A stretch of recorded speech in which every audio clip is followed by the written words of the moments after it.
The sense reality, conclusion, the moral and the political significance of good judgment.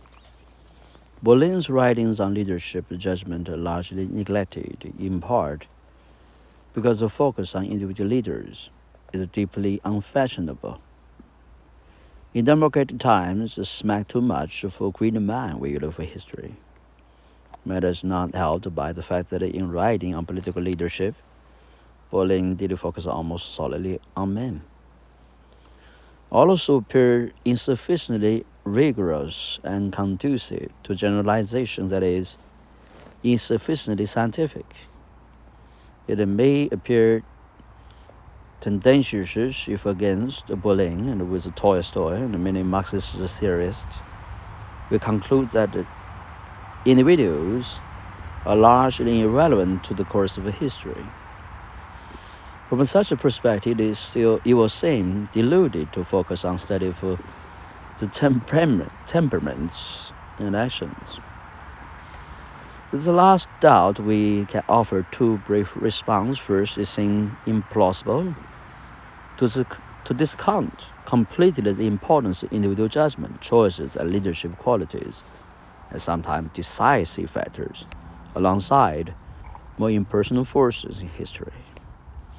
It by no means obvious to take an example close to Boleyn's heart, that any leader in Churchill's position, and from 1939 to 40, and from Churchill's background, would have elected to fight on against Germany in 1939 to 40, or that any leader in his position pursuing his policies would have been equally successful in rallying Britain to withstand the physical and emotional ordeal of that period. On the other side of the battle lines, the Weimar Republic may, in retrospect, appear a lost cause. But would the Nazi Party have had the success it did, and would Germany have embarked upon the path of genocide and total war, had Hitler died on the battlefield of World War I, and the Nazis being deprived of his powerful demagoguery, and the world spare his racial and historical fallacies? Or had Lenin been prevented from reaching the Finland station in 1917, and had Trotsky failed to escape exile to Siberia in 1907? Would the Bolsheviks have seized the upper hand in the Russian Revolution? A second line of argument relies on the fact that political theory as it is and has long been practiced rests on the assumption, as Melissa Lin has argued, that political action is inescapably normative. If this is the case, the theorizing the political action must attend to the practical predicament of moral agents deciding how to act. If it is acknowledged that this included various constraints on individual action, to this we may add that the fact that we simply do experience politics in terms of some degree of limited individual agency is important, not only to the work endeavor of the political theory, but also, as Boleyn's friend James Joel noted, to all democratic political theory, with an emphasis on responsible government and the accountability of ministers, as well as in ordinary democratic political practice, in which leaders are attacked and in which their opponents seek to hold them accountable for their actions. If we do persist in thinking about engaging in politics in this way, and Lin writes, the study for historical agents who face the demands of agency, upgrade the constraints on their performances and the unintended consequences of their actions, cannot help but be instructive.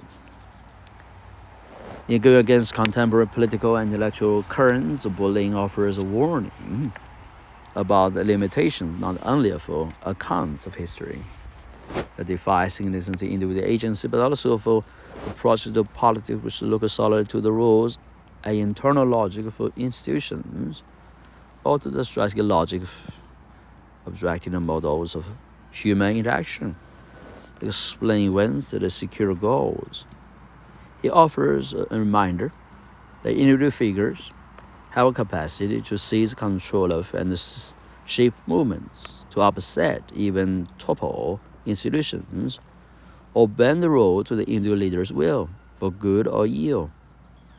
The achievements of Gandhi and Nehru, Gorbachev and Havel, Martin Luther King Jr. and Aung San Suu Kyi, as well as the Churchill, Roosevelt, Wiseman, attaches this power. So do the example of Lenin, Hitler, Stalin, and more, or others we might name. Berlin's writing on individual leaders also go against contemporary scholarly practice and invite charges of falling prey to a great manual for the world. In being largely studied in praise, Berlin's approach may be judged intellectually insufficient for lacking critical edge and failing to contribute to a deeper critique of familiar political and social practices. This line objection again reflects a broader feature of Berlin's intellectual approach, which, while it imposes limitations, also has its own virtue when rare in such academic work. While Berlin certainly did not lack powers for sharp critical judgment, its more characteristic mode was that of appreciation. This appreciation was not uncritical or undiscriminating, and his friend, the historian John Clay, observed. Berlin's praise is at no time indiscriminate and never exclude definition and refinement. Both the processes of discrimination, definition, and refinement are the impulses of appreciation and the willingness to praise, but directed at the same end, to identify and convey not only what made an individual or work or events unique, but what made him or her or it valuable. Those characteristic features which contribute to human life in all its rich variety and fertile complexity. This capacity for appreciation is of value for historical understanding, as the historian brings in Stern noted. It is a fairly rare quality for historians to understand greatness of person and the greatness of achievement. Berlin was such a rare case. Another likely reason for the neglect of Berlin's writing on judgment and leadership is that these unsystematic essays leave many questions open and unexplored. Many unclear as to how seriously Berlin intended and how far he would push the distinction between virtuoso and visionary leaders, or how far historical understanding, political judgment, and correct moral discrimination are the same, and how far, in what ways they differ. Beyond the warning against the blind effect of dogmatism and reliance on a priori theory, Berlin does not take a strong stance on the question for how good judgment is to be cultivated, in contrast, for example, to Aristotle's identification, a prolonged habituation in practice as a necessary route to acquire fluencies. Nor does he offer a philosophical exploration for the formal conditions of nature of practical activity as Orkasi Shah did his late work. Nor did he tend to emulate Machiavelli in exploring how to think about particular dispositions and political tactics. It did not consider, at least did not pursue and develop the important thought which has a natural affinity with its pluralism, that different qualities, styles, and capacities might be demanded in different circumstances and in different institutional settings and roles. But even these apparent defects may reflect a valuable feature of Berlin's approach, which rejected theory as a guide to action because theories and such require abstraction from the unique features of individual situations and persons, while a political judgment requires attention to just such ungeneralizable particular features. Berlin offered no pat conclusion about what distinguishes good from bad leadership, nor does it prescribe formula for how to achieve political greatness, because one of the main points that he makes is that a political success or political greatness is not amenable to formula. This aspect of Berlin's account of political judgment was, as noted earlier, explicitly linked to a critique of a scientific approach to understanding. Berlin's targets extended beyond the scientificism and the technocratic project in politics, and his work has a relevance beyond the circumstances in which it took shape. One of the goals of many leading moral theories is to do away with the need for difficult, fallible, subject in this sense of being individual and potentially idiosyncratic situational judgments, by providing some formula, metric, or rule for resolving moral questions. When this is assimilated, moral choice is a matter for calculation, or the application of some general rule or principles. Berlin's will for moral as well as political judgment stands opposed to such calculative, rule-based models of moral agency. This opposition was partly intellectual, based on a conviction that reliance on formula was inadequate for correctly perceiving and addressing the difficulties of particular situations. But it was also ethical, reflecting a normative vision of what good moral agency is. The attempt to escape from the difficulty, uncertainty, and imprecision of judgment into general principles, theories, and rubrics seemed to Berlin dishonest and irresponsible, a surrender for individual capacity to be a truly thoughtful, responsible moral agent. At its most agonized and admirable, and in the case of Tolstoy, the fox wanted to be a hedgehog, the perceptually gifted artist who sought to be a seer, the skeptic who longed to believe, whose striving left him a desperate old man beyond the humane, wandering self-blinded at the colonels.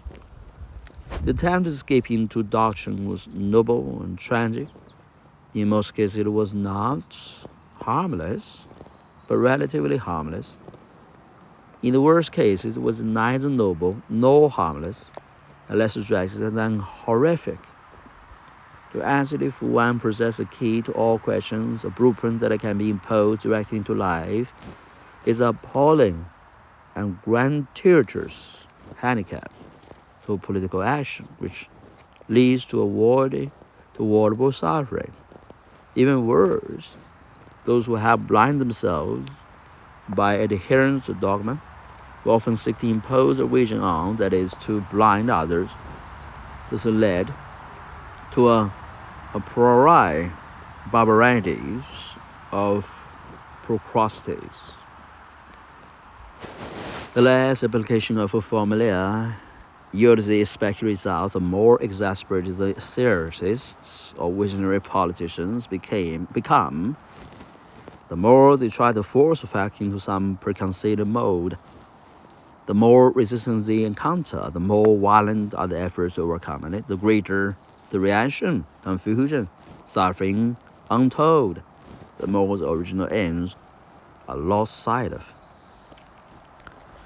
Boleyn's writing point to the importance of the ethics of judgment. His essays on Churchill, Roosevelt, and Wiseman advance an ethical project reflecting the conviction that the example of great political leaders show how it may be possible to see beyond the distortions of doctrine and abstraction. The laws of freedom that is inflict. For Blaine, the defense of political and social freedom are linked to a practice of what we might call adapting a similar phrase that equated from a person seeing freely, approaching the world without blinders, seeking to apprehend it without forcing it to fit preconceived theories. This is not to say that one must or can think wholly freely for presuppositions or theories, but acknowledge that all thought relies on unexamined or incompletely examined presuppositions and involves some degree of generalization or abstraction, some amount of comparison of a given set of conditions with a prior expectation based on some underlying picture of the world, however incoherent, tentative, or loose.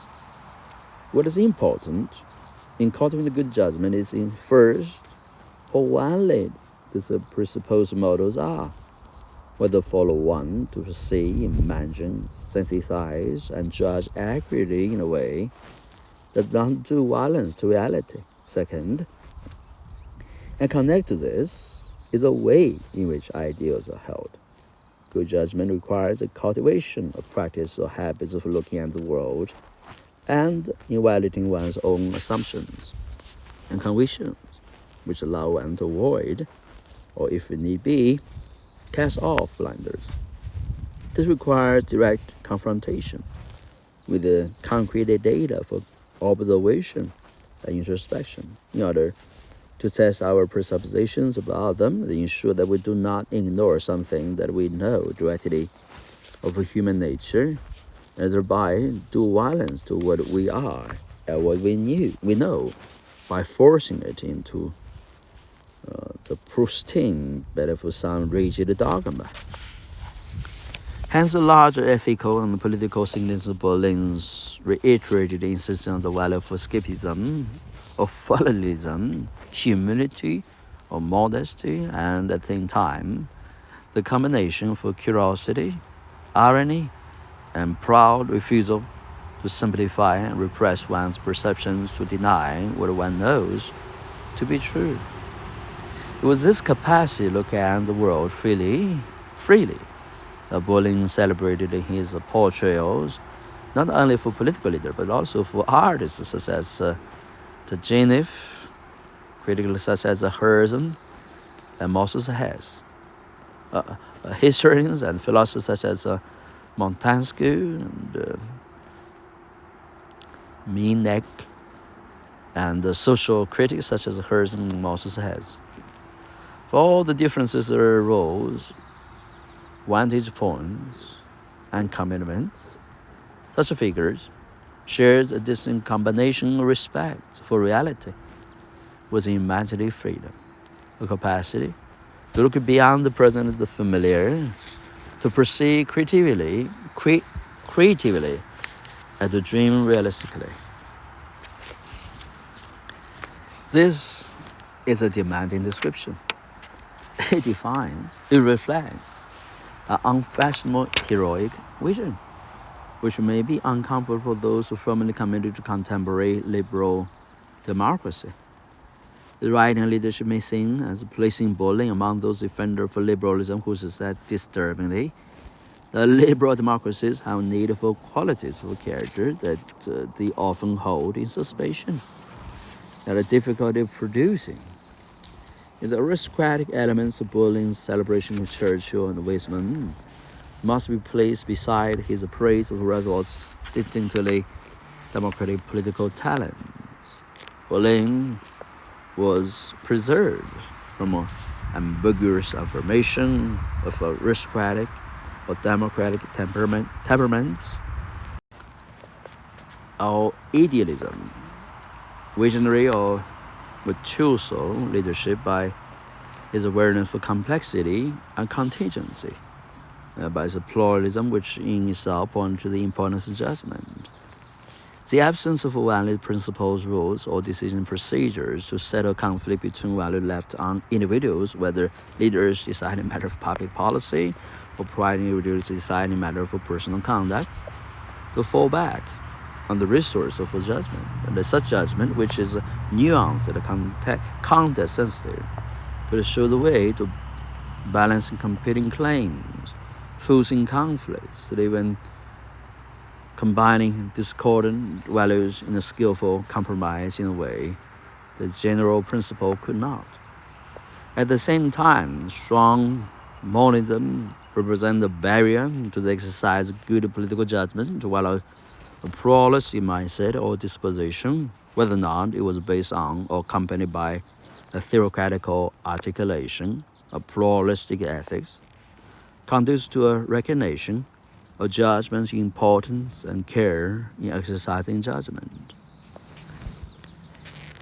Neither the vision of the hedgehog, the little fox, neither aristocratic nor democratic style of leadership guarantee either success or moral goodness.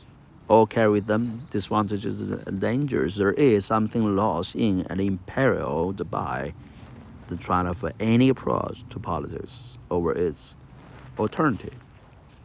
Bullying's kind of leadership is thus not only pluralistic, but tragic, pointing to the necessity and the inevitability of imperfection, risk, and loss. For all its celebration of human greatness, it is humbling, pointing to the partiality and insufficiency of any unconditional conclusion. It is not obviously neutral. It represents a vigorous repudiation of the project for replacing the art of practical situated judgment with scientific or categorical postulates. It reflects a moral passion which affirms decency and humanity over the inhuman power and glory pursued, and sometimes achieved by the politically various, ambitious, and visionary.